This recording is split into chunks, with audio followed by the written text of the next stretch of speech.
ผิดเอง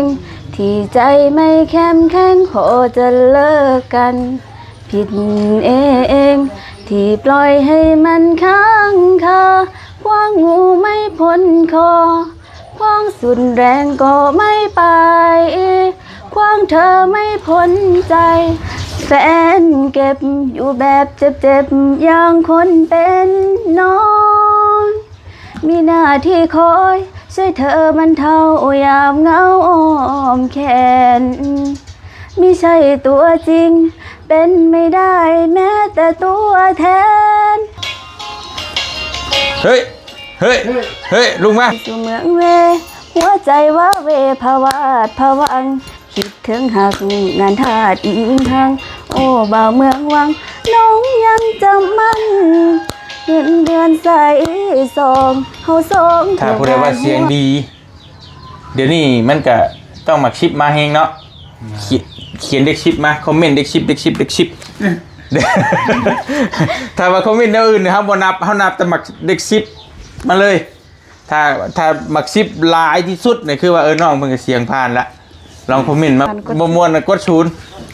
ถ้าว่าพอสิสานฝันให้น้องเพิ่นได้บ่เนาะ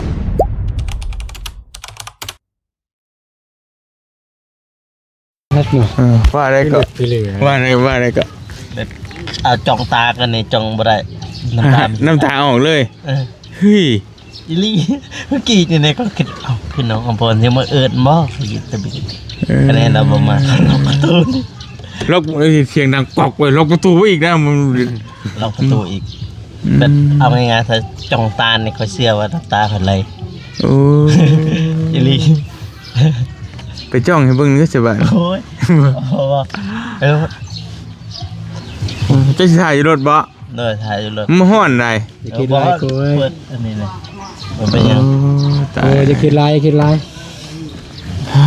ไปนั่งนำคอยก็ได้กูไปรถฉันเจ้าจะหนีจากรถได้เฉยเด้อค่อยบ่ได้ล็อกโอ้ยพี่น้องเนาะเอาสบายดีเด้อพี่น้องกราบทักทายสบายดีพ่อแม่พี่น้องเบิดสุขุทุกคนมื้อนี้เฮามาหาน้องอัมพรกับน้องบองพอดีมาแต่กินข้าวเฮือนบ่าวนุ่งก็เลยมาแวะหาน้องอัมพรว่าสิให้เพิ่นร้องเพลงให้ฟังพี่น้องเพราะว่าเห็นมื้อนั้นน่ะเพิ่นร้องเพลงม่วนว่าซั่นเนาะก็เลยจะให้เพิ่นร้องเพลงให้ฟังมื้อนี้ก็เลยเอาบ่ครูมานำบ่กล้าลงรถพี่น้องบ่กล้าชบตาว่าซั่นแต่ชบตาแล้วน้ำตาอยากไหลว่าซั่น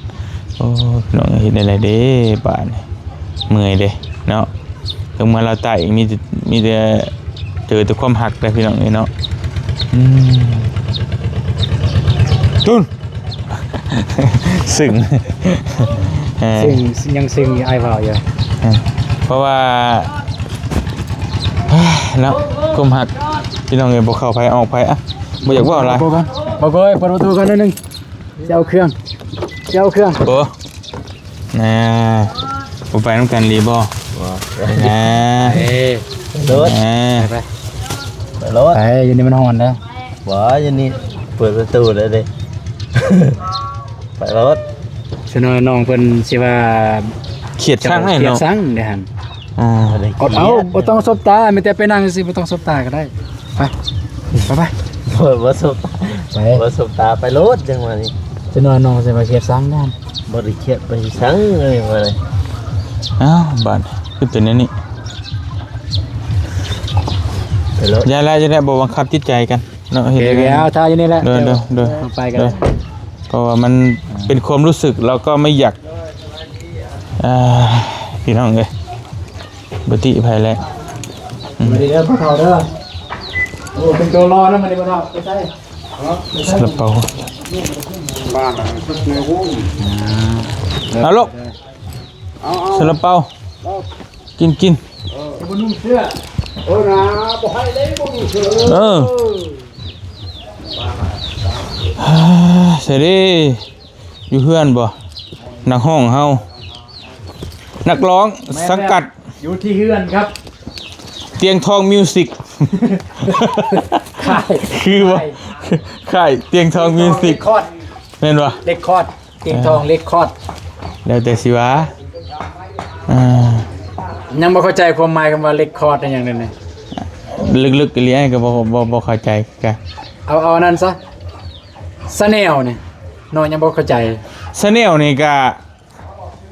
ถ้าสิตีความหมายแบบว่าให้แบบมันถูกเป๊ะน่ะมันบ่เป๊ะเด้คือตั้งกันเอาซื่อๆนะ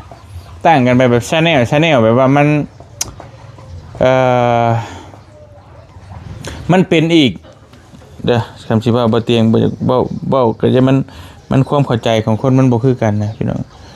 คำว่าชาแนลนี่ก็คือ เดว่าสกุลบ่ มันบ่เป็นสกุลอีกเลยจูดมันยากนะมันก็คือลงท้ายว่าถ้าสมมุติว่าพวก Facebook กับ creator หั่นเด้คล้ายๆว่าก็พวกแบบว่าถ้าบางคนก็ว่าcreator เห็นไหมก็ creator แบบว่าคล้ายๆประมาณนั้นพวกเฮ็ด YouTube พวกเฮ็ดคลิปอหยังต่างๆแต่เขาก็เมารวมเลยแต่ว่า channel ถ้าสิว่าให้ตีแบบความหมายแบบว่าชื่อมันแบบอธิบายตรงๆเลยนี่ยังยากอยู่มีแต่ว่าแบบผู้ใดก็เห็นกันใส่มาว่าchannel มันก็คือหยังchannel ก็ใส่มาก็จะว่าทีมงาน channel ใช่ป่ะมีแต่ channel หมดเลยมาไปน้องบองเจ้าของเฮือนได้พาขึ้นสวัสดีน้องโดยไปเมื่อกี้นี่เฮามาแล้วก็หายเบิดเนาะเด็กน้อยก็เนาะไปสิไปให้เพิ่นห้องอยู่เฮือนน้องอภรพุ่นน่ะพี่น้องแต่ว่าคนหลายยันว่าเพิ่นอายบ่น่าอายนะมื้อนั้นไลฟ์สดคนเบิ่ง 6-700บ่ใช่ อายเลย อยู่ห้องพูเฮียงน่ะมาลักอยู่ห้องเพิ่นแล้วบัดนี้โอ้สวัสดีน้องมันอยากอัพเนาะบริษัทดูดอากาศป่ะ แม่น ต้องใส่ดูดอากาศ เดี๋ยวมีเงินก่อน เจาะเลยเจาะเอาแผ่นหนึงมาออกมาน้องเอ้ยมาบอกได้จริง ณบัดนี้ ๆบ่ได้ว่าหลายใหญ่กันห่างได้เวลามันจำกัด ประกาศณห้องก่อน อัมพร ณบัดนี้ เอาไหมมันจะคือไหมโอเค ณบัดนี้เนาะทางเฮาจะมีนักห้อง ซึ่งจะมีชื่อว่าน้องอัมพรนี่เดนเซอร์เลยเนี่ย2คนเดนเซอร์เลยเอามาเลยเชิญ เชิญครับไปดึงเลยมานั่งพี่เนาะนั่งมันจะเก่งป่ะ ใส่ไมค์คือมันนั่นแหละคือตอนไลฟ์สดจับไมค์มันจะเสียงดีจะก็นั่งใกล้กับอัมพรสิอาย นี่หันหน้าเข้าพานี่คิดว่าเวทีนะเวทีนี่นะหันหน้าเข้าเวทีหันหลังจะนี่ได้กี่ดิพวกน้องสมัยเอาป้ายไม่ใช่ลำพอนดิ สมัยเรียนตอนร้องเพลงเนี่ยไปที่หน้าเนี่ยไปกระดานโดนเลยปีนเลยเต้นเลยตอนจะขึ้นห้องเลยอยากอายเป็นไง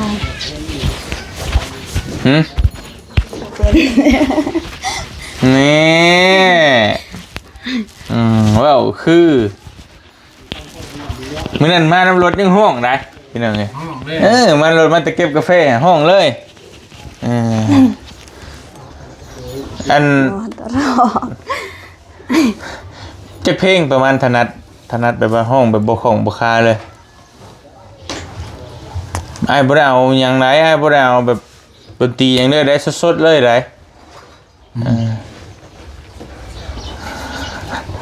จากห้องจากเพลงหนึ่งอะไรเพลงอย่างที่น้องกันว่าถนัดหรือสิเปิดบ่เปิดคาราโอเกะบ่มันจะคาราโอเกะไปน้องเอ้ยเดี๋ยวบ่ตุดบ่เจ็บนะหูเหลือกบ่จำผิดดิเกชิดิก็มันประเด็นมันเจ็บคุยโทรศัพท์บ่สดก็ได้อยู่นะขนาดห้องเราเพราะว่าจะฟังเสียงสดเด้จะฟังแบบเสียงสดจะสดเลยนะเพลงหยังกตุยาอะไรอย่างเงี้ย เพลงมีห้องอารมณ์มันก็เมื่อนั้นจะห้องเพลงไงห้องเพลงไงก็ เพลงเพลงไงก่อน งูแม่น งู ฮะ แค่งูผิด แม่นงูพิษ คิดงูก็คือ แนวเพลงยัง เพลงไปตี้อยู่ขอด เพลงยังได้น้องถนัดที่สุดเลยคิดว่าเข้าห้องน้ำก็ห้อง กินข้าวก็ห้อง นั่นก็บ่มี บ่มีว่ะเอาเพลงที่น้องจำเนื้อได้แบบบ่ต้องเบิ่งเนาะ แบบเพลงที่น้องแบบถนัดนั่นแหละคล้ายๆว่าห้องแล้วก็ห้องแบบสบายนะห้องแบบโดยที่บ่ได้เบิ่งคีย์เบิ่งหยังเบิ่งแบบว่ามากขนาดเพลงคิดว่าตัวเองห้องแบบเป๊ะที่สุดเพลงนี่นะเพลงไง นี่บ่ฮู้ โธ่เอาดีๆติ เพลงในห้องตะดูอันไลฟ์สดทันเด้ เพลงนั้นได้ผิดเองแม่นบ่น่าได้ชื่อเพลงน่ะสิ นี่คือ เศร้าเว้ย ฮะน่าได้ชื่อเพลงสิคนหาชื่อเพลงก่อนคาราโอเกะได้ มอดก่อน โอเค เอาเลยบ่ อย่าเพิ่ง ใจเย็นพร้อมยัง พร้อม ซ่อมกันซ่อมกันเทสก่อนเพลงยังสิฮะ ได้ ควงเธอไม่ กวาง พ้น เธอ ใจ ไม่พ้นใจ อะไรก็ กวางเธอไม่พ้นใจ ควงเธอไม่พ้นใจ เลย ในห้องวะ เจี๊ยบเบญจพร เจี๊ยบ ดีแต่ไม่เป็นเจี๊ยบโอเคควงเธอไม่พ้นใจโอเคเริ่มต้นใหม่เลยเอาเริ่ม เริ่มเลยต้นแรกเลย one two three action ฟังอันนี้ก่อน โอเคเอา ตุ้ยชมชีเลย ใหม่ ก็ได้ เอาใส่ เบิ่งบ่ บ่เบิ่งก็ได้ เบิ่งเนื้อก็ได้บ่โอ้บ่ธรรมดา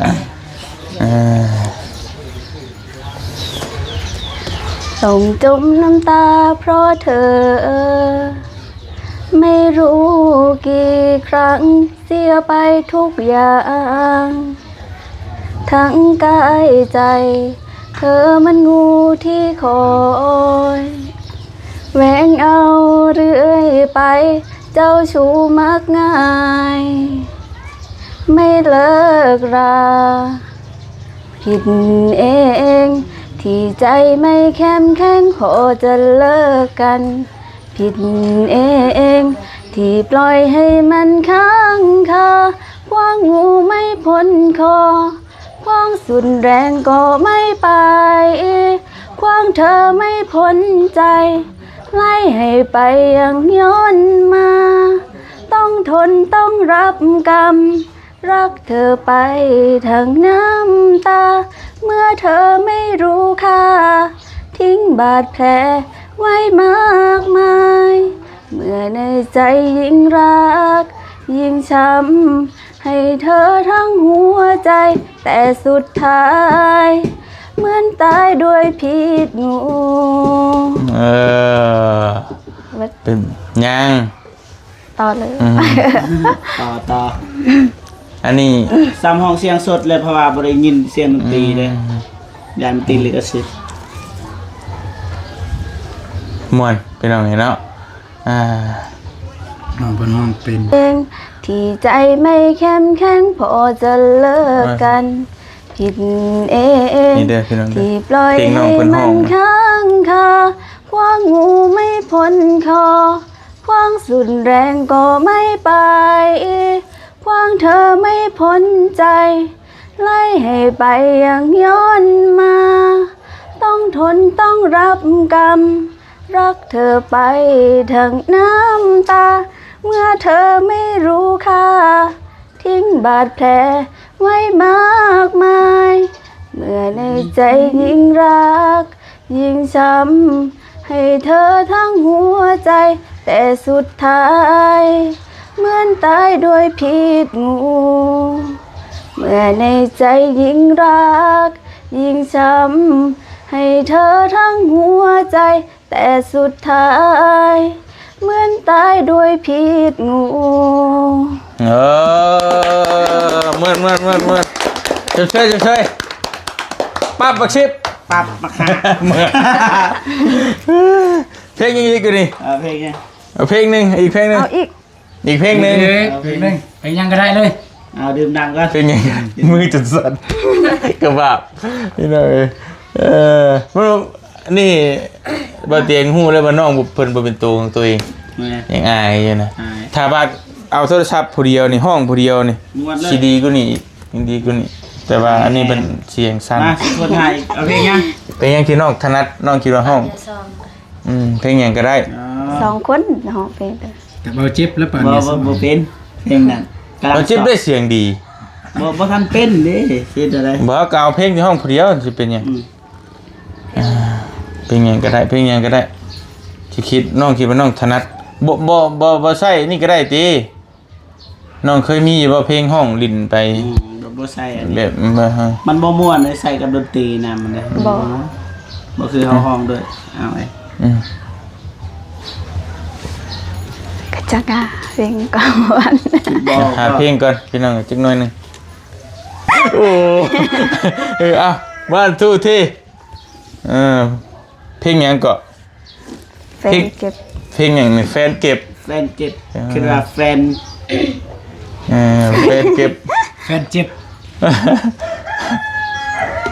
โอ้ยเนาะลำพุดตัก น้ำจะเบิดติ๊กหนึ่งเลยเอาบ่เอา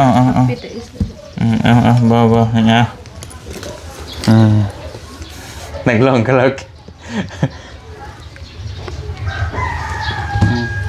ดื่มน้ำบ่ทัน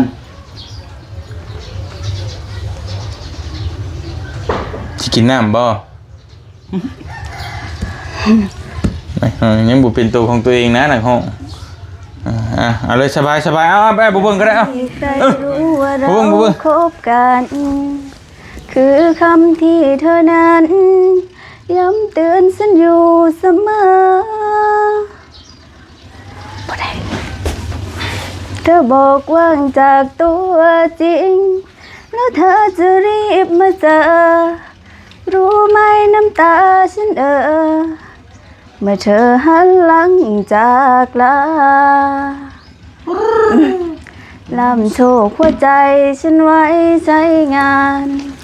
แต่ไม่ให้ความสำคัญยกย่องออกหน้าออกตา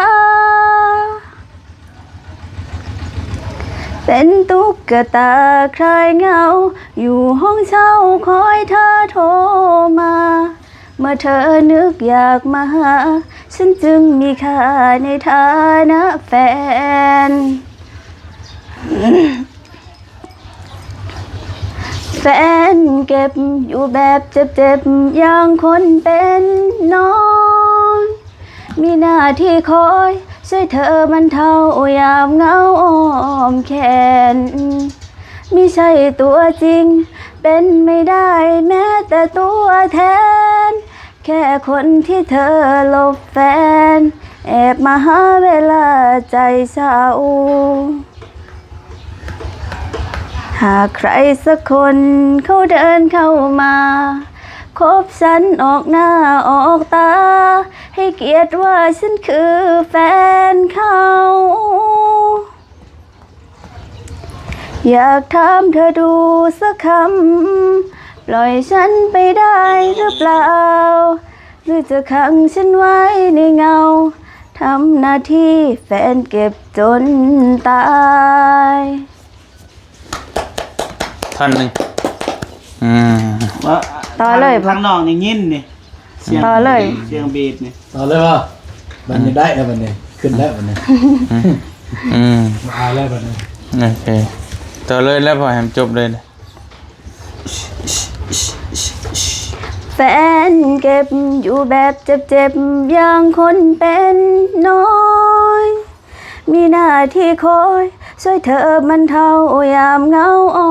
มแขนไม่ใช่ตัวจริง เป็นไม่ได้แม้แต่ตัวแทนแค่คนที่เธอหลบแฟนแอบมาหาเวลาใจเศร้าหากใครสักคนเขาเดินเข้ามาคบฉันออกหน้าออกตาให้เกียรติว่าฉันคือแฟนเขากระจังอะไรบ้าง อยากถามเธอดูสักคำปล่อยฉันไปได้หรือเปล่าหรือจะขังฉันไว้ในเงาทำหน้าที่แฟนเก็บจนตายอยากถามเธอดูสักคำปล่อยฉันไปได้หรือเปล่าหรือจะขังฉันไว้ในเงา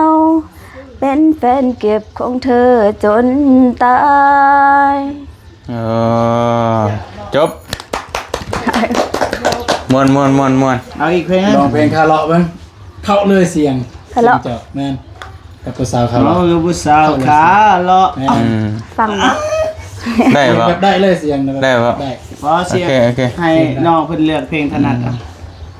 เพลงลาวซะเอา เพลงล มุกดานะมุกดาวันเพลงยังก็ได้อ่า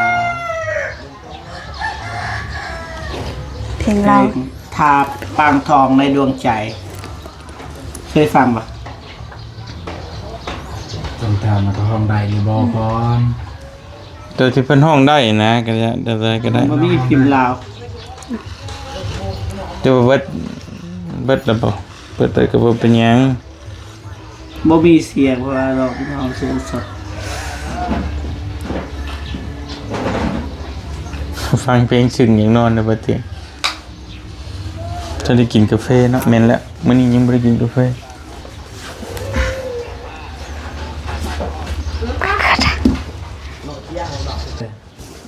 เอาเลย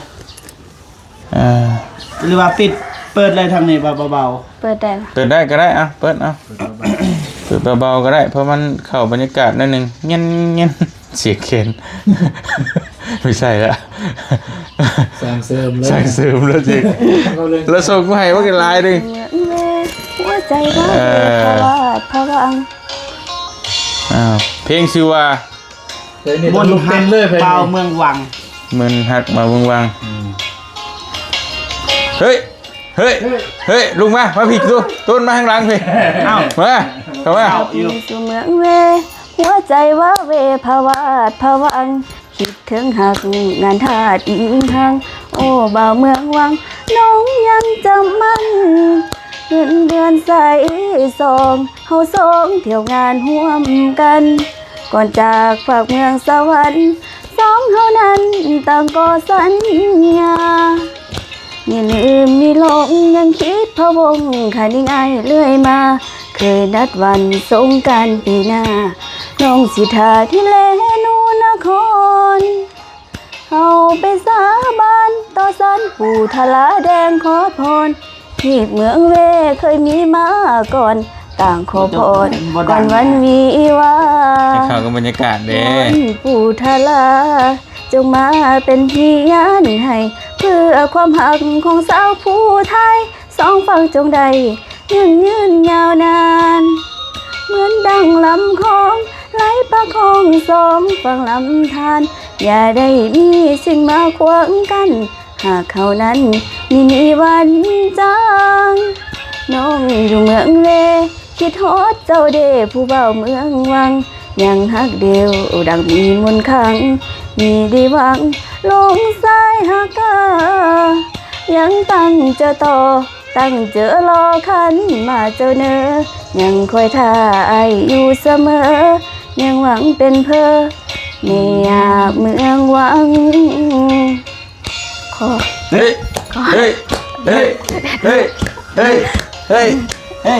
ไม่ต้องบอกนอนอยู่ไหน พี่ยายจะ แม่น้องๆมีไหนบ้าง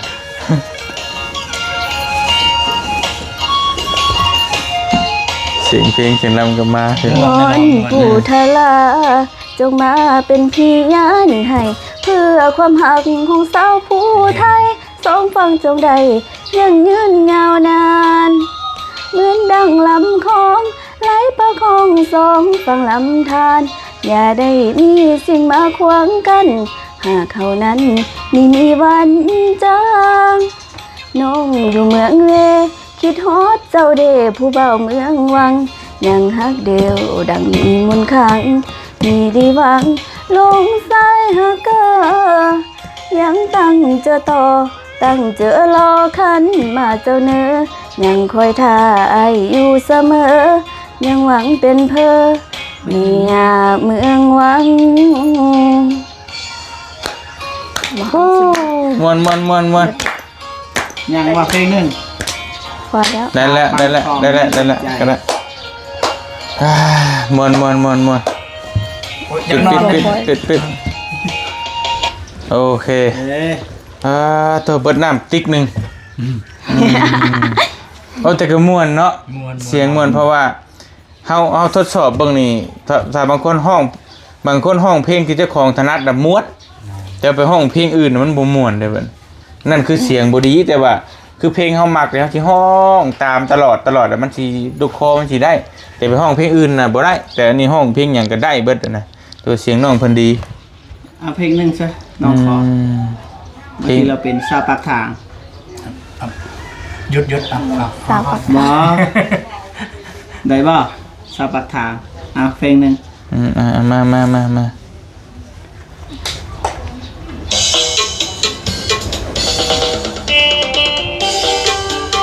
ห้องเพลงกันนี่ มาห้องเพลงโดยเฉพาะเลยน้องเลยอยากฟังเสียง ห้องเพลง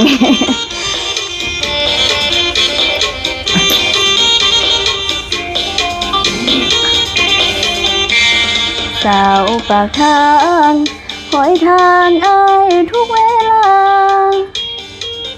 คืออายสิมาหาน้องทุกเสี้ยวนาทียินเสียงรถผ่านสถานในดวงฤดีแต่แล้วก็มีจีลีบ่มีเงาอายโผล่มา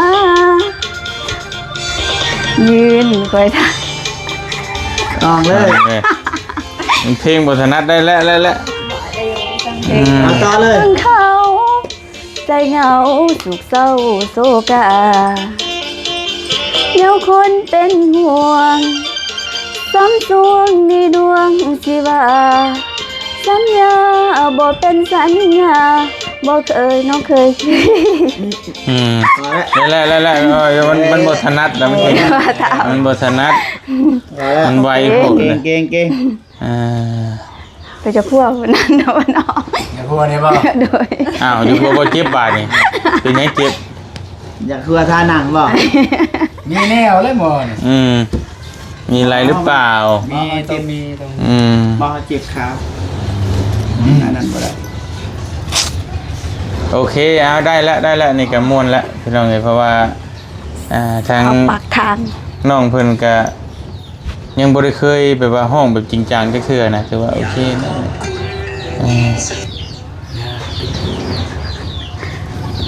ถือไปก่อน บ่เป็นหยังน้อยเดียวนะได้อยู่ดอกมีแต่ว่า น้องจะเป็นนักห้องบ่ความฝัน จัดให้เด้ โดย ว่าแท้มาบอกเราเบิ่งดูจะเป็นนักห้องก็ดีนี่ โดย เอาพี่น้องเลยน้องพรว่าความฝันน่ะอยากเป็นนักห้อง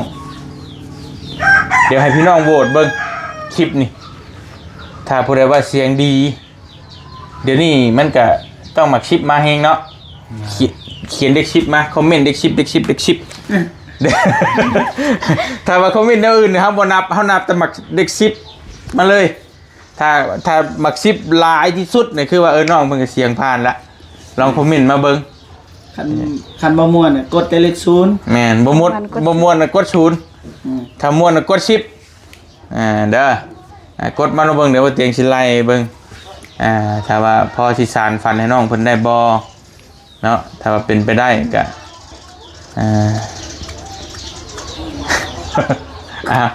จะสิอัดบ่จะสิอัดบ่มีของอัด อัดคันอัดก็ในโทรศัพท์นี่แหละ จะแต่งได้บ่แต่งได้บ่ เอ้ย อ่า ได้แต่ว่าบ่ม่วน บ่ถ้าเด้อถ้าว่า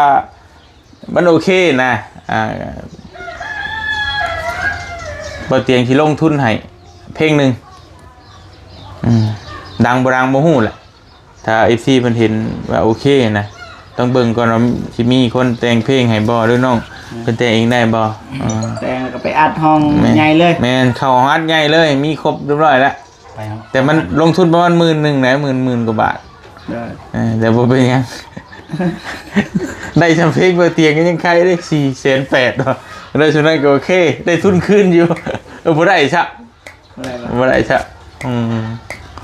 แต่ว่าเป็นหยังแต่ว่าน้องเป็นตัวเสียงดีแฮงนะเสียงดีแฮงจะเป็นนักร้องวะ โดย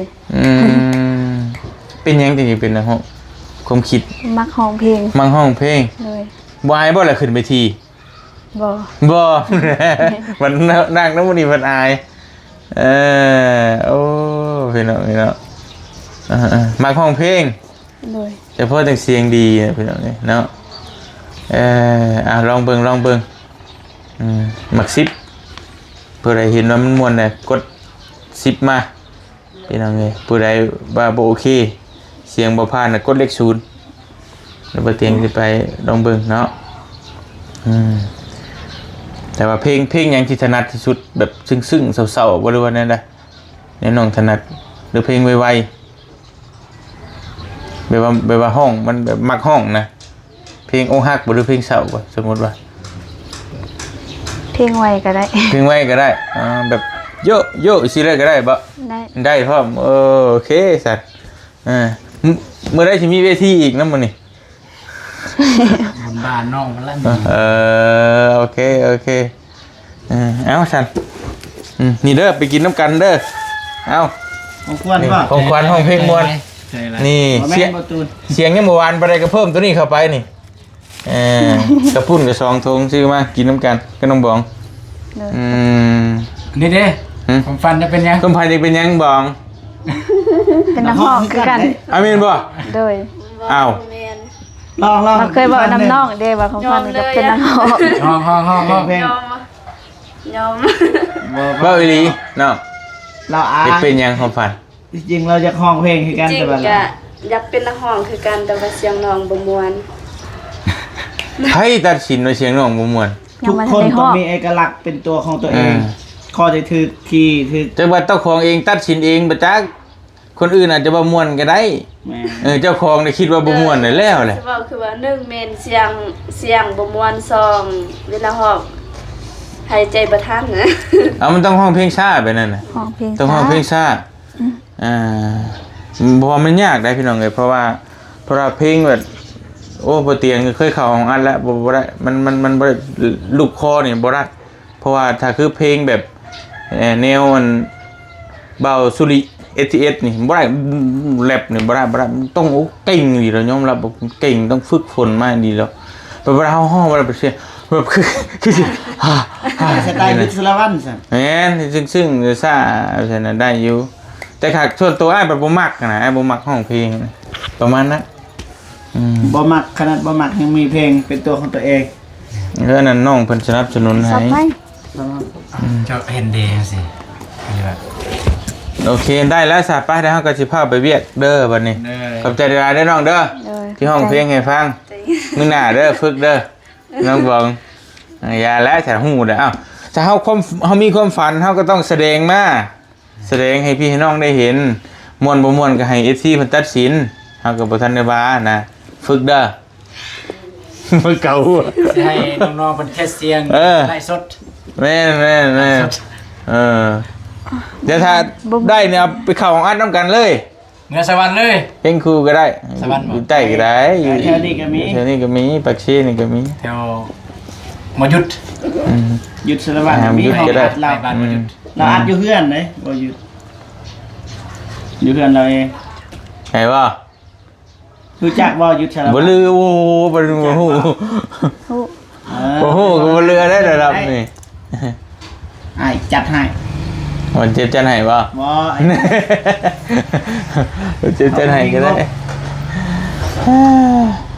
ไปเดินน้องเด้อ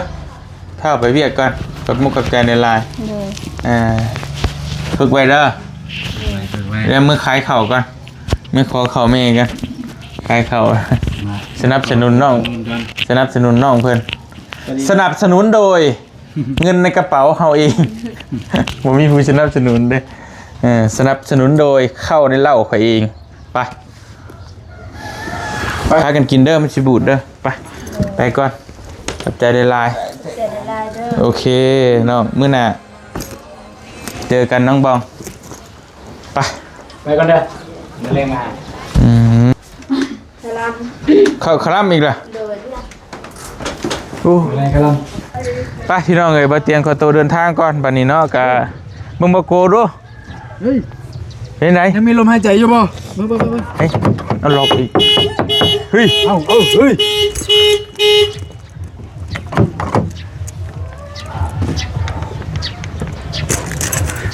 มีการล็อก เฮ้ยจะคิดฉันนะใจเย็นยังไงเฮาก็มีน้องน้อยอยู่ ยังไม่จบ